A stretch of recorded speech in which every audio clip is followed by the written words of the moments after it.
subtracting fractions with unlike denominators using a model. So the first thing I'm going to notice is that I have two different denominators. My units are not the same. I cannot have a half and take a third away from it as it is right now because the units are different. So I'm going to draw a model of 1/2. This tells me to divide it into two equal parts. The 1 in the numerator tells me that I need to shade one of those two. Now, I still cannot take a third away from this as it is because it's not divided into thirds. So what I'm going to do is I'm going to draw another model as a reference so that I know what I'm going to take away. So I'm going to divide this one into thirds horizontally. And I'm going to shade one of those thirds. Now I'm not adding fractions, so I'm not going to add these two together. This is a reference so that I know what I'm going to be subtracting.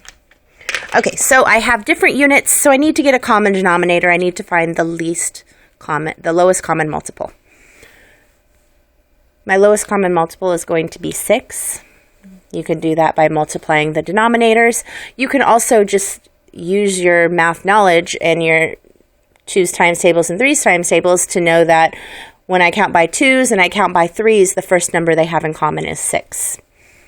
So I'm going to divide this half into thirds into thirds horizontally so that now it's in 6 equal groups.